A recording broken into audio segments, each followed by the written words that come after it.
Hey everyone, and welcome to the Action Hero Podcast. Every single day, we bring you a new dose of epic storytelling. I'm Adrian, your guide through the wildest, most addictive, action-packed stories out there. And I'm Julia, here to help break down like the how and the why behind these incredible stories. Today, we're strapping in for a story that blends the futuristic thrills of sci-fi with, the timeless power of Greek mythology. Yeah. Get ready for gravity's grasp. It's got starship battles and cosmic sirens, and a hero facing challenges that would make Odysseus himself break a sweat. It's a wild ride, that's for sure. So, to set the scene, imagine this.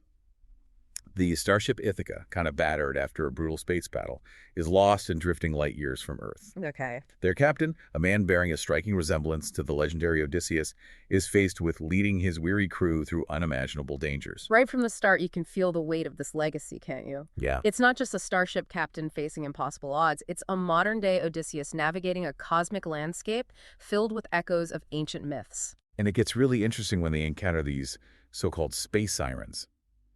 They're not the beautiful, seductive creatures from the myths, though. No. Imagine giant, grotesque insects clinging to the hull of the ship, vibrating with this eerie, almost hypnotic energy. It's a brilliant twist on the classic myth, don't you think? It is, yeah. It's like the author is taking those primal fears, those ancient warnings about temptation and destruction, and giving them a sci-fi makeover. Definitely a makeover I wouldn't want to see in person, but you've got to give it to the writer. It's a pretty effective way to amp up the tension and the sense of danger.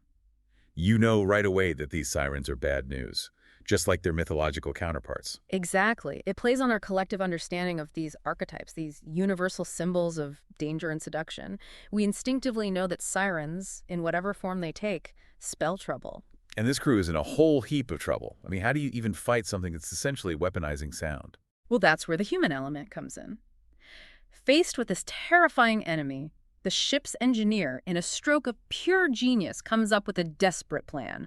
He uses a supercharged fusion pulse to turn the entire ship into a giant vibrating siren itself, basically fighting fire with fire. Okay, hold on. That's some seriously next-level thinking. Yeah. I'm picturing this massive starship suddenly pulsing with this weird, siren-like energy, and it actually works. Right. They manage to drive the creatures away. It really highlights the power of human ingenuity, doesn't it? It does. Even when confronted with these seemingly insurmountable technological and mythical obstacles, the human mind finds a way. It's like we're hardwired to problem solve, to innovate, even when the odds are stacked against us. And it's not just about technical solutions, is it? I mean, you need a certain amount of courage to even try something that crazy. Absolutely. There's a certain audacity, a willingness to take risks that I think is inherent to the human spirit.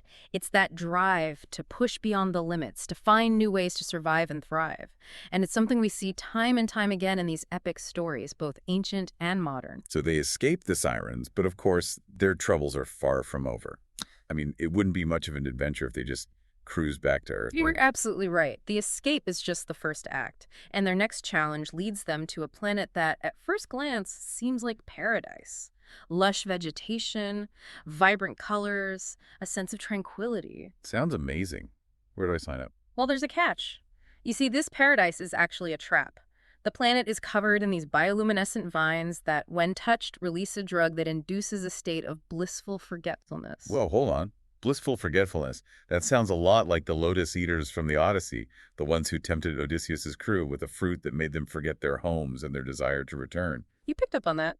Good. It's a clever parallel, isn't it? Yeah. And it raises some interesting questions about the nature of temptation and the allure of escapism. I mean, we all want to escape reality sometimes, right? Yeah. But at what cost? What are we willing to sacrifice for that temporary sense of peace and happiness? It's like the author is saying that true happiness isn't about forgetting who you are or where you come from, but about facing the challenges head on. Yeah. And, fighting for something bigger than yourself. I think you're spot on there. It's a reminder that the journey, with all its obstacles and temptations, is just as important as the destination. Right. And sometimes the greatest rewards come from overcoming those challenges. Yeah. And emerging stronger on the other side.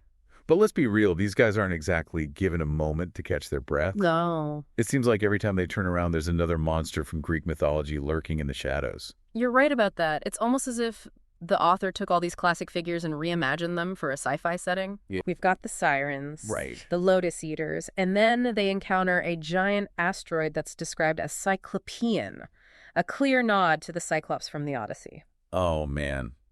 I totally missed that connection. But you're right. It's like every step of their journey is mirrored in Odysseus's original trials. Exactly, and I think that's what makes this story so compelling. Yeah. It's not just a rehash of ancient myths, Right.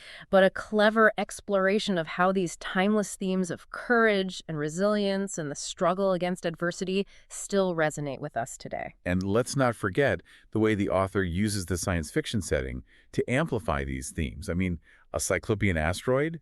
That's way more terrifying than a regular old space rock. Absolutely. The sci-fi elements add a whole new layer of wonder and danger to the story. Yeah. And they allow the author to explore these ancient fears in a fresh and exciting way. It's like we're seeing these familiar monsters through a futuristic lens, which makes them even more awe-inspiring and terrifying. Speaking of terrifying, there's also this whole sequence where they get caught in a nebula that whispers false promises, luring them off course. Right. It's like a cosmic siren on a grand scale. That's a fantastic observation. It's like the author is playing with the idea that temptation and deception can take many forms, and sometimes the most dangerous traps are the ones that promise us exactly what we desire. So we've got these cosmic sirens, mind-altering vines, a cyclopean asteroid, and a nebula that whispers sweet lies. It's a gauntlet of challenges, both physical and psychological. And yet, through it all, the crew manages to survive, pushing forward with that same unyielding spirit that defined Odysseus himself. Yeah. It's a reminder that the human spirit is incredibly resilient, capable of enduring even the most unimaginable hardships. But there's a cost to that endurance, right? I mean, they're constantly facing life or death situations, making impossible choices. Right. They must be exhausted, both physically and emotionally. That's a really important point to consider. The story doesn't shy away from the toll that this journey takes on the characters. Yeah, they're not just battling external threats, but also wrestling with inner demons, doubts, and fears. Yeah. And that faint signal they pick up from Earth, that glimmer of hope in the vastness of space, it's almost cruel, isn't it? It is. It's like dangling a carrot in front of a starving man. It's a classic hope spot, a moment of relief that's immediately undercut by the harsh reality of their situation. Right. They're still years away from home, facing countless unknowns. Years. Wow. Talk about a roller coaster of emotions. That must be agonizing, knowing you're so close yet so far. It really highlights the theme of perseverance, of never giving up, even when the odds seem insurmountable. But it also makes you wonder, how much can one person endure? At what point does hope turn into despair? That's a heavy question. And it makes you appreciate the incredible strength and resilience of these characters. They're not just surviving, they're holding on to their humanity, their sense of purpose, in the face of unimaginable challenges. And that's what makes this story so relatable, so powerful. It's a reflection of our own struggles, our own battles against the monsters, both internal and external. We all have our own journeys to make, our own Ithacas to reach, and sometimes the path is fraught with danger and uncertainty. But just like Odysseus and the starship captain, we have the power within us to face the unknown with courage, to outsmart the monsters, and to ultimately find our way back to the light. You know what really struck me about this story? What's that? It's the weight of leadership.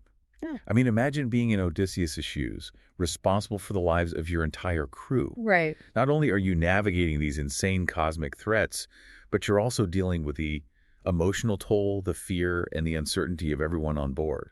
It's a burden most of us can't even fathom. Right. To be the one everyone looks to for guidance and strength when you yourself might be struggling to hold it together. Yeah. It's a testament to his character, his resilience, that he doesn't crumble under that pressure. There's a moment in the story where he's reflecting on his choices, and he says something like, leadership isn't about knowing all the answers. It's about having the courage to keep asking questions, even when the answers terrify you. That's such a powerful line. It speaks to the vulnerability of leadership, that constant struggle to balance decisiveness with doubt. It's a reminder that even the most heroic figures are human, with all the flaws and complexities that come with it. And it makes you think about what true heroism really means. Is it about always being strong and fearless? Or is it about acknowledging your weaknesses and pushing forward anyway? I think it's the latter. It's about embracing that vulnerability, that uncertainty, and finding the strength to keep going even when you're not sure if you're making the right decisions. And isn't that something we can all relate to in our own lives? I mean, who hasn't felt lost or uncertain at some point?